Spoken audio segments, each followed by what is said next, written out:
저는 그 노래를 잘 모릅니다. 이 음악성이 없어가지고 잘 모르고, 특별히 곡을 쓰는 이 작곡하는 것은 더 모릅니다. 그래서 노래하는 사람들이 참 부러워요. 전에 노래하는 작곡하는 분에게 이야기를 들었는데, 작곡을 할 때 가장 중요한 것이 리듬을 잡는 거라고 그래요. 그래서 리듬을 먼저 잘 잡아놔야만이 그 리듬 위에 다른 악기들을 올릴 수 있다고 그래요. 그 리듬 중에서도 가장 중요한 리듬이 드럼 리듬이라고 그래요. 드럼으로 먼저 박자를 잘 맞춰놔야만이 다른 악기들도 그 위에다가 얹을 수가 있다는 거죠. 그런데 먼저 다른 악기들을 먼저 해놓고 나중에 드럼을 하게 되면은 이게 안 맞대요, 구조가. 그럼 새로 곡을 써야 된다는 그런 말을 들어봤습니다. 그래서 곡을 지을 때는 항상 드럼 비트라 피아노나 드럼으로 먼저 리듬을 먼저 맞춰놓고 그 다음에 뭐 바이올린이나 다른 악기들을 얹는다는 거죠. 이렇게 곡을 쓸 때도 순서가 있다는 거죠. 순서에 맞춰서 곡을 써야만이 아름답고 좋은 곡을 쓸 수 있다는 것입니다. 우리가 집을 지을 때도 마찬가지. 집을 지을 때도 순서가 있어요. 오늘 사도 바울은 우리에게 믿음의 집을 지을 때도 우선순위를 정해야 된다는 거죠. 무엇이 중요하고 무엇을 먼저 해야 되고 어떤 것에 주안점을 두어서 집을 지어야 될 것을 말씀해 주고 있습니다. 오늘 사도 바울이 가르쳐 준 대로 믿음의 집을 지어서 견고하고 튼튼해서 우리 주님으로부터 칭찬받는 그런 집을 짓게 되기를 간절히 바랍니다. 먼저 믿음의 집을 짓기 위해서는 하나님의 은혜 위에 그 집을 기초를 두어야 합니다. 하나님의 은혜 위에 기초를 두고 집을 지어야 됩니다. 10절 말씀, 고린도전서 3장 10절 말씀 같이 한번 봅시다.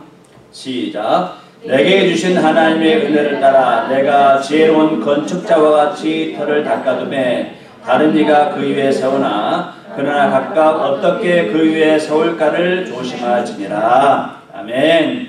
여기 보면 내게 주신 하나님의 은혜를 따라 라는 말씀이 있습니다. 내게 주신 하나님의 은혜를 따라 내가 지혜로운 건축자같이 터를 닦아두매. 사도 바울은 자신의 믿음의 집을 지을 때 하나님의 은혜를 기초로 해서 집을 지었다고 말씀해 주고 있습니다.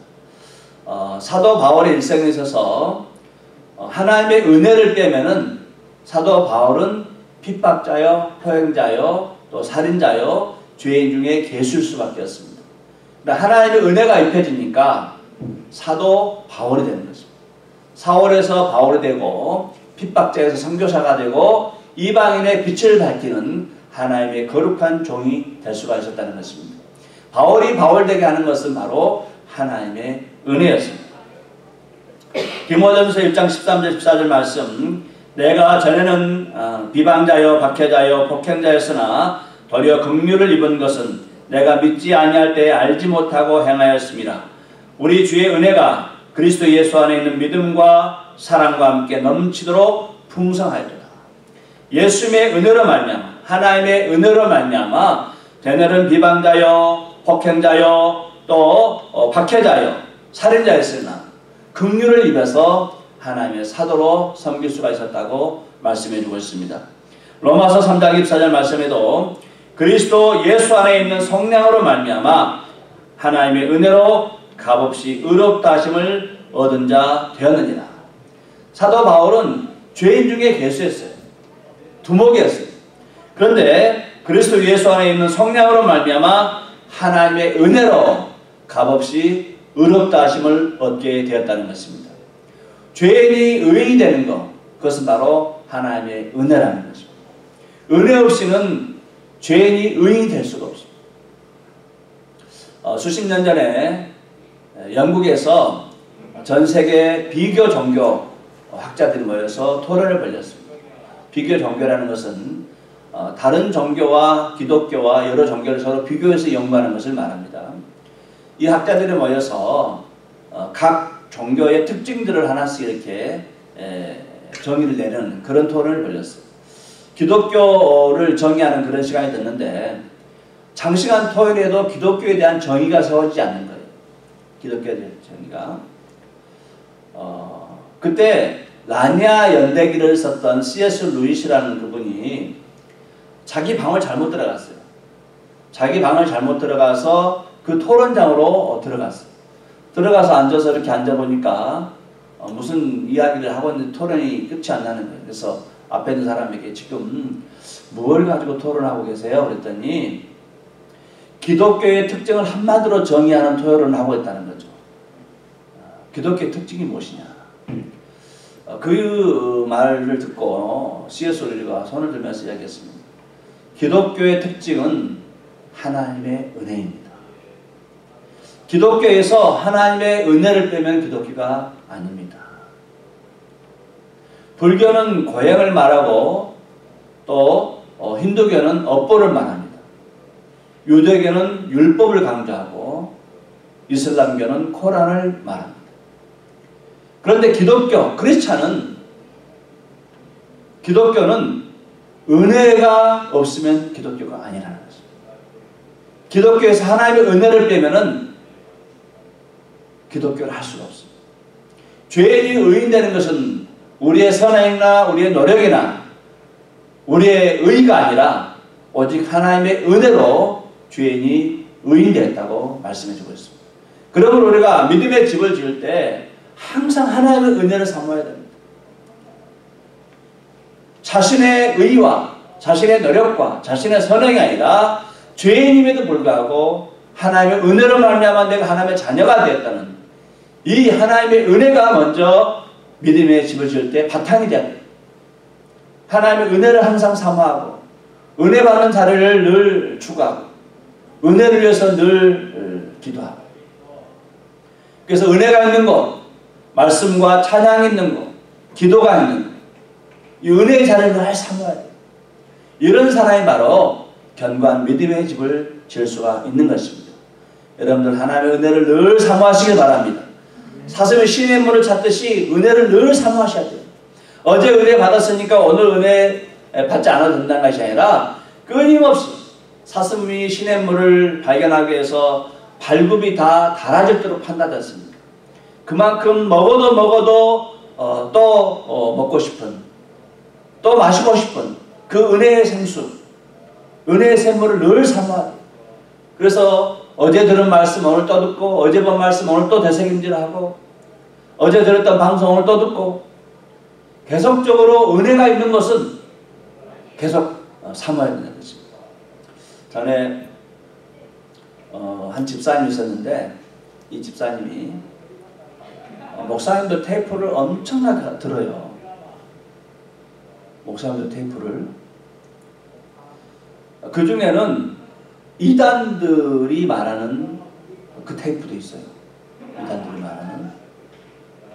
그래서 왜 이단들 테이프를 듣습니까? 그랬더니 저분들이 분명히 이단적인 그런 사고를 가지고 말하는 건 맞대요.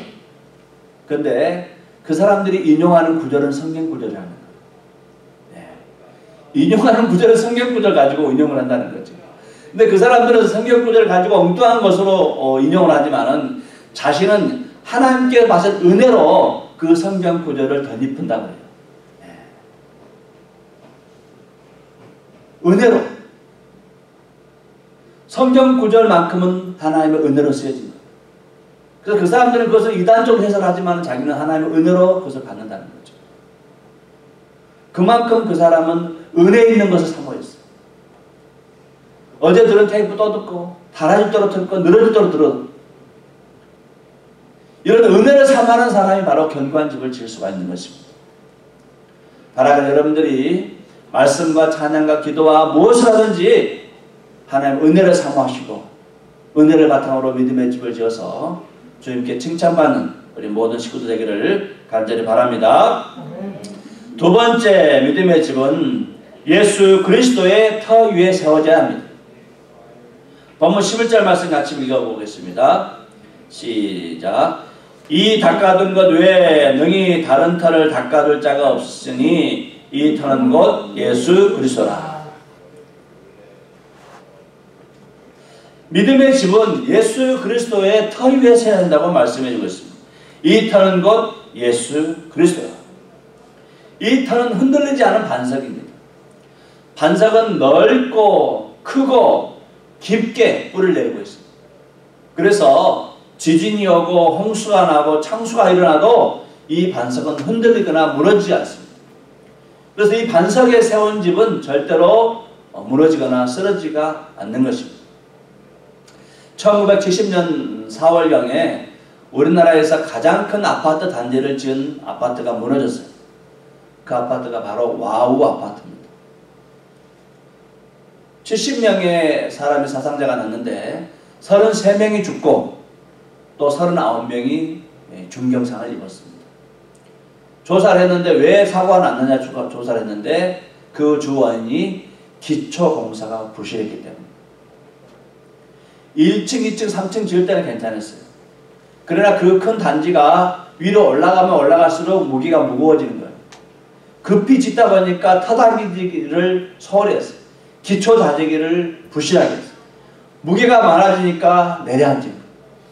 땅이 무너진 거예요. 그 와우 아파트. 와우, 와라는 말은 들어누울 와거든요. 우는 소우고 소가 들어누워있는 아주 편안한 그런 잠자리를 제공하는 아파트다. 이런 의미에서 그 아파트를 지었어요. 그런데 결국은 소가 들어눕듯이 그 건물 자체가 들어눕었다는 거죠. 기초공사가 부실하니까 터다지기를 부실하게 하니까 아무리 그 위에 집을 지어도 무너질 수밖에 없다는 것입니다. 마찬가지로 우리가 예수 그리스도를 소홀히 하고 우리의 노력과 선행과 그런 것에 관심이 있다 보면은 그것은 나중에 다 불타고 없어진다는 것입니다. 무너질 수밖에 없다는 것입니다. 그러나 예수를 중심으로 예수를 의지하고 예수를 바라보고 예수에 충성하다 보면은 하나님께서 우리의 믿음의 집을 견고한 집으로 세워지게 해 주신다는 것입니다. 마태복음 7장 26절로 27절 말씀. 나의 이 말을 듣고 행하지 아니하는 자는 그 집을 모래 위에 지은 어리석은 사람 같으리니 비가 내리고 창수가 나고 바람이 불어 그 집에 부딪힘에 무너져 그 무너짐이 심하니라. 예수의 터 위에 예수 그리스도의 터 위에 집을 짓지 아니하면은 비가 오고 창수가 나고 지진이 올 때 다 무너져서 그 무너짐이 심하다고 말씀해 주고 있습니다. 그래서 우리는 항상 예수를 아는데 예수를 깨닫고 예수를 생각하고 예수를 묵상하고 예수에 대한 늘 정리를 하고 다녀야 돼요. 그래서 베드로 사도는 예수가 누구시냐? 예수 믿으면 어떻게 되느냐? 왜 예수를 믿느냐? 이렇게 우리가 믿는 구원의 소망에 대하여 질문한 사람들에 대하여 대답할 말을 항상 가지고 다니라고 말씀해 주고 있습니다. 베드로 전서 3장 15절 말씀. 너희 마음에 그리스도를 주로 삼아 거룩하게 하고 너희 속에 있는 소망에 관한 이유를 묻는 자에게는 대답할 것을 항상 준비하되 온유와 두려움으로 하라. 우리 안에 있는 소망에 관한 이유를 묻는 사람들, 예수가 누구냐에 대해서 묻는 사람들, 예수 믿으면 어떻게 되느냐에 따라 묻는 사람들에게 대답할 말을 항상 준비하라는 거예요. 그것은 예수로 무장되지 않으면 절대 대답할 수 없습니다. 항상 우리 마음속에 예수로 충만해야 돼요. 예수님은 하나님의 아들이시고 하나님이십니다. 그러나 죄인들을 위해서 사람의 모습으로 오셨고 사람처럼 사시고 죄인처럼 심판받으시고 죽으셨습니다. 그리고 부활하셔서 하나님 보좌 우편에 앉아 계시다가 예수 믿는 사람들을 하늘로 영접하기 위해서 다시 오실 것입니다. 그러나 예수를 믿지 않는 사람들은 부끄러움을 당하고 심판에 처하게 될 것입니다. 이사야서 28장 16절 말씀 같이 한번 읽어봅시다. 이사야서 28장 16절 시작. 그러므로 여호와께서 이같이 이르시되 보라 내가 한돌을 시온에 두어 기초를 삼았노니 곧 시험한 돌이요 귀하고 견고한 기초돌이라. 그것을 믿는 이는 다급하게 되지 아니하리로다. 내가 시온에 한 돌 기초돌을 줬다는 거예요. 믿음의 집에 기초돌을 줬다는 거예요. 그분이 누구예요? 바로 예수님이십니다. 예수 그리스도를 믿는 사람들은 다급하게 되지 않는다. 심판날에 다급하게 되지 않는다. 이 다급하게 된다는 말씀은 부끄러움을 당한단 말이에요. 심판날에 부끄러움을 당하지 않습니다. 기초 떨어진 예수 그리스도를 믿고 그분을 의지하는 사람에게는 다급하게 되지 않는, 부끄러움을 당하지 않는 은혜를 베푸신다고 말씀해 주고 있습니다. 그러므로 사랑하는 성도님들, 어떤 일이 있든지 간에 예수로 무장하시기 바랍니다. 늘 예수를 묵상하고 예수님의 말씀과 예수님의 행적과 예수님의 사랑을 늘 묵상하시기 바랍니다. 이것이 바로 우리가 믿음의 집을 견고하게 세울 수 있는 놀라운 기초돌이 되는 것입니다. 세 번째로 믿음의 집은 불에 타지 아니할 것으로 지어져야 돼요. 불에 타지 아니할 것. 본문 12절로 5절 말씀 같이 한번 읽어봅시다. 12절로 15절 말씀 시작. 만약 누구든지 금이나 은이나 보석이나 나무나 풀이나 집으로 이 터 위에 세우면은 각 사람의 공적이 나타날 터인데 그날이 공적을 밝히리니 이는 불로 나타내고 그 불이 각 사람의 공적이었다는 것을 시험할 것입니다. 만일 누구든지 그 위에 세운 공적이 그대로 있으면 상을 받고 누구든지 그 공적이 불타면 해를 받으리니 그러나 자신은 구원을 받되 불 가운데서 받은 것 같으리라. 아멘. 믿음의 집을 짓는데 제로에 따라서 그 집이 그대로 있느냐 아니면 불타서 없을 것인가를 결정한다는 것입니다. 어떤 집은 나무와 풀로 지은 집이 있고 어떤 집은 금과 은과 보석으로 지은 집이 있어요.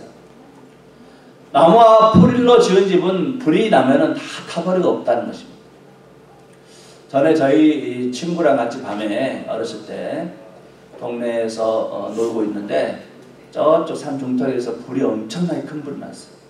당시에 거의 모든 집들이 나무로 골격을 세우고 위에는 볏짚단으로 지붕을 이는 그런 집이지 않습니까? 볏짚단 몇몇 집들은 보리단을 엮어서 집을 짓습니다.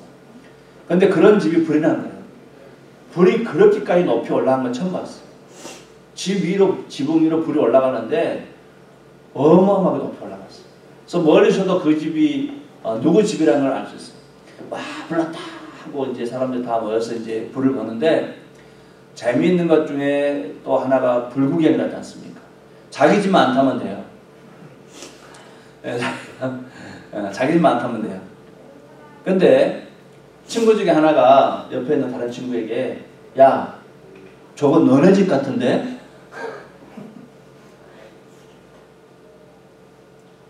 저거 너네 집 같은데 그 산중턱에 있는 집이 띄엄띄엄 있기 때문에 그냥 앉잖아. 야, 저거 너네 집이다. 얘가 막 불경하고 막 이렇게 막 좋아 불구경하고 있다가 자기 집이라는 이야기 듣고는 그때부터 울면서 뛰어가는 거야. 예. 그 가봤더니 완전히 다 타버렸어. 쟤밖에 안 남았어. 그 아이의 그 책과 노트, 교복, 뭐 가방 다 타버렸어. 아무것도 없어. 완전히 타버렸어. 그 볏짚담으로 지은 집인데 얼마나 잘 탔겠어요. 이게 물을 뿌려줘요. 볏짚담으로 지은 집들은 그 불씨가 속에 있어요. 그걸 겉에만 있고 흘러내려버려요. 근데 불씨는 속에가 있어요. 꺼지지가 않아요. 이게. 왜냐하면 수십 년 동안 이렇게 위에서 계속 덮었거든요. 볏짚담은 그렇잖아요. 또 덮고 또 덮고 좀 밑에 건 썩어 내려가면서 위에 거 새로 올라가고 그러지 않습니까? 그 속에 뭐 옛날에 막 곰뱅이 같은 것도 살고 그러지 않습니까? 지붕에. 근데 불씨가 속으로 들어간 거예요. 그래서 이 물병에도 지금처럼 뭐 소화 호수를 이렇게 쏘고 그럴 시절이 아니지 않습니까? 다 양동이로 막 얼리고 이런 거예요. 그 당시에는 다. 양동이도 있습니까? 전부 뭐 이렇게 항아리 같은 거 물동이 이런 거죠. 그러니까 순발력이 없어요. 아무리 부어도 타는 속도를 막을 수가 없습니다. 다 타버렸어. 완전히. 그 집이 그들의 그 이후로는 일어설 수가 없어요. 완전히 그냥 판잣집 같은 데 지어놓고 산 그렇게 됐습니다. 불타니까 아무것도 안 남아요. 재료가 뭐예요? 나무와 풀로 집은 집은 불이 나면은 속수무책이 완전히 없어져요. 그렇다면 나무와 풀로 지은 집은 무엇입니까? 재료가 무엇이에요? 자기 중심적인 신앙생활. 자기 중심적으로 사는 사람.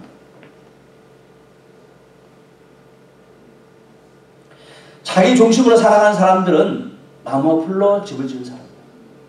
자기 욕심, 자기 쾌락, 자기 탐심, 비방, 시기, 우상 숭배, 동성연애 다 자기를 즐겁게 하기 위한 거예요. 이런 것들은 환란이 오고 어려움이 오면 다 불타버려요. 그렇다면 타지 않는 집은 어떤 집인가? 바로 금과 은과 보석으로 지은 집. 다 타도 이건 남아요. 금과 은과 보석은 타지 않습니다. 신앙생활에 있어서 금과 은과 보석으로 지은 집은 어떤 집일까? 그것은 바로 성령과 더불어 지은 집이에요. 성령과 더불어 성령과 교통하면서 성령을 의지하고 성령에 물어보고 성령이 기뻐하시는 일을 하는 사람들이 바로 금과 은과 보석으로 지은 집이에요. 갈라디아서 5장 22절 23절 말씀 같이 읽어봅시다. 시작. 오직 성령의 열매는 사랑과 희락과 화평과 오래 참음과 자비가 양선과 충성과 온유와 절제니 이 같은 것을 금지할 법이 없느니라. 아멘. 성령의 열매는 사랑과 희락과 화평과 오래 참음과 자비와 양선과 온유와 절제와 충성이다.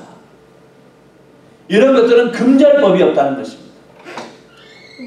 성령께서 절제하게 하면 절제가 되고, 성령께서 충성하게 하면 충성하고, 성령께서 사랑하게 하면 사랑하고, 성령을 의지하면은 우리가 우리의 생각과 우리의 감정 가지고 할 수 없는 것들을 성령께서는 하게 하신다는 것입니다. 성령과 더불어 지어진 집은 바로 하나님의 성전이 될 수가 있습니다. 우리 몸이 바로 하나님의 성전이 되는 거예요. 3장 16절 말씀 같이 한번 읽어봅시다. 시작. 너희는 너희가 하나님의 성전인 것과 하나님의 성령이 너희 안에 계시는 것을 알지 못하느냐. 성령과 더불어 교통하고 성령께서 원하시는 것을 하는 사람들은 바로 우리 몸이 하나님의 성전이 된다고 말씀해 주고 있습니다. 성격이 아주 급한 사람이 하나 있었어요. 이 사람 너무너무 성격이 급해가지고 회사에서 직원들 같이 무슨 문제를 가지고 이렇게 일을 하고 그러면은 자기 의견과 맞지 않으면은 싸우는 거예요. 싸우는 것이 그냥 싸우는 정도가 아니라 주먹질을 해요. 주먹질. 하루는 직원 동료하고 이 문제 가지고 이야기하다가 다툼이 생겼어. 화가 나니까 주먹을 때렸어. 근데 그 사람이 병원을 실려갔어. 회사에서 이제 말이 많잖아요. 저 사람 성격 때문에 안 되겠어. 내보내야 되겠다. 그 다음날 회장님이 불렀어요. 회사 회장님이. 회장님이 부르시니까 어떻게 됐어요? 그 사람이 올라가면서 나는 죽었구나. 여기 그만두면 어떻게 해야 되나 이제 찾을 수도 있는데. 그리고 올라가는데 회장님이 심할서를 써라는 거예요. 심할서라는 것은 잘못을 시인하고 다시는 이런 일을 하지 않겠습니다 하고 서약하고 사인하는 거예요. 그래서 심할서. 그래서 이분이 심할서를 쓰라는 거니까 최소한 쫓겨나진 않겠구나. 너무너무 이제 감격해가지고 막 썼어요. 그랬더니 그 회장님이 아무래도 자네는 예수 믿어야 되겠다. 예수 믿어야 되겠다.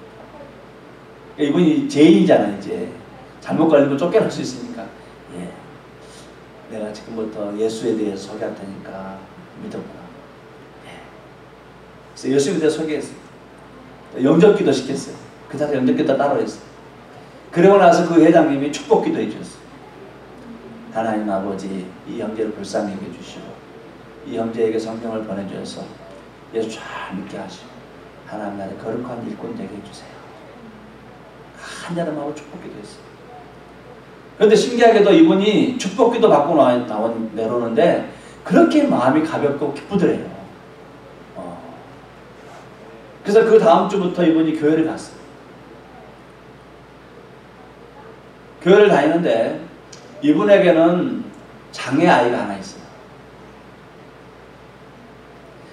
태어날 때 혹을 달고 낳았는데 이 혹에 바이러스가 침입되면서 뇌까지 바이러스가 들어갔어요. 그래서 정신지체 장애가 됐어요, 아이가.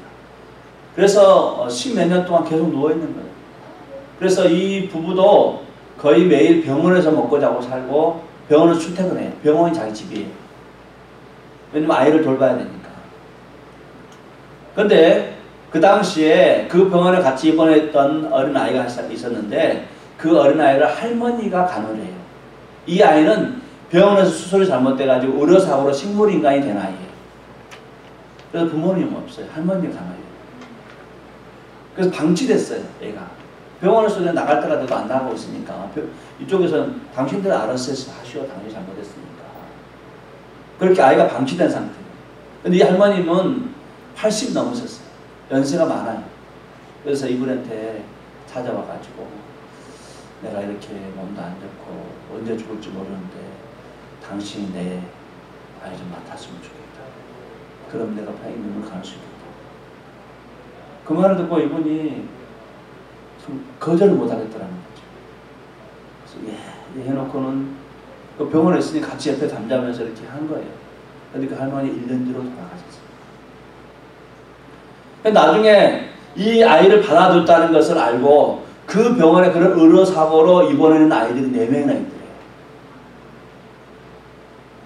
그래서 이분이 그 아이들 다 맡아가지고 집으로 데려와서 돌보는 거예요. 집에서 그런 아이들을 받아줬다는 것을 알고는 다른 사람들도 그런 장애가 있는 사람들이 그 사람한테 맡기는 거예요. 그래서 입양을 했는데 장애 아이들만 17명을 자기 아이로 입양을 했어요. 그래서 자기 두 아이하고 19명이 자기 집 아이들. 이렇게 어려운 아이들을 갖고 있다는 것을 알고는 미혼모하고 부모님들이 아이를 키울 수가 없는 사람들이 이 사람에게 아이를 맡겨놓고 간 거예요. 집 앞에다 놔두고 갔어요. 어느 하루는 집 밖에 나오니까 아이가 있어요. 완전 추운 날에 아이가 죽게 생겼어요. 그런 다음부터 이 아이들을 살리기 위해서 그 앞에다가 베이비 박스를 만들었어요. 따뜻하고 불이 들어오고 문을 아이가 넣고 나고 딱 닫으면은 안에 벨이 울리게. 그리고 아이가 들어오는 것을 모니터 답할 수 있게. 그런 박스를 만들었어요. 그래서 이 베이비 박스를 통해서 지금까지 아이들이 거쳐간 아이들이 1,900명이 넘는다. 1,900명. 그래서 물론 말도 많았대요.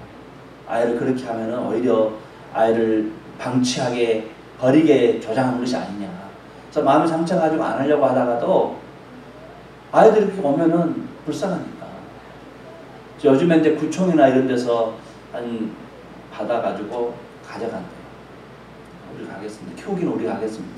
그래서 구청에서 이제 고안으로 보내는 겁니다. 1,900명이나 지금까지. 또 미혼모들이 거기서 안정을 찾고 돌아가서 사회생활 하는데 수백 명이 미혼명이 관련이 지금 도움을 받고 있다. 이 사람이 바로 주사랑 공동체 이종락 목사입니다. 솔직히 우리 아이들도 막 그렇게 밥 먹이고 응가하고 이러면은 쉽지 않아요. 17명이 되는 아이들, 자기 아들과 17명의 아이들, 18명의 아이들이 그렇게 사는 거죠. 또 어떨 때는 한 달에 28명, 25명 이렇게 미혼모들이 낳은 아이들이 거의 들어온대요. 그 성격 급한 부신 분이 변화가 됩니다. 자기의 감정 가지고 자기의 의지 가지고는 할 수 없어요. 성령께서 절제하게 하시고 성령께서 온유해지게 하시고 성령께서 사랑을 주시고 성령께서 충성하게 하게 하시니까 성령을 따라 사니까 금과 은과 보석 같은 이런 아름다운 믿음의 집을 지을 수가 있다는 것입니다. 우리 이종락 목사님처럼 살 수는 없어요. 저희도 뭐 이렇게 과를 데려다가 키워볼까 별 생각을 다 해보지만은 이분처럼 살 수는 없을 것 같아요. 그러나 최소한 우리가 매일매일 성령과 동행하고 성령께서 원하시는 것, 이것이 과연 성령께서 원하시는 것을 묻고 살아갈 때 우리는 견고한 믿음의 집을 지을 수 있다는 말씀입니다. 그러므로 사랑하는 성도 여러분들, 무엇보다 하나님의 은혜를 사모하시기 바랍니다. 은혜 받는 것, 말씀과 기도와 봉사, 무슨 일을 하든지 간에 은혜의 장소를 사모하시기 바랍니다. 예수 그리스도의 그 견고한 구원의 확신, 예수가 나의 힘이고 예수가 나의 구원자고 예수가 나의 구원의 표징이라는 거죠. 항상 믿음으로 고백하시기 바랍니다. 또 무엇보다도 예수님께서 그토록 귀하게 여기셨던 성령님, 그분은 여러분의 동행자고 여러분의 카운서로 여러분의 모든 것들을 함께 나눌 수 있는 그런 동역자로 인정하시고 성령 하나님과 더불어서 믿음의 아름다운 집을 지어서 먼 날 우리 주님께서부터 심판의 날 견고하고 아름답고 변화되지 않는 그런 복된 믿음의 집을 지어서 주님께 칭찬받고 그 믿음의 집 안에 들어온 모든 사람들이 함께 은혜를 나누고 기쁨을 누리고 감격할 수 있는 그런 모든 성도들 되기를 주님의 이름으로 간절히 축원합니다. 네.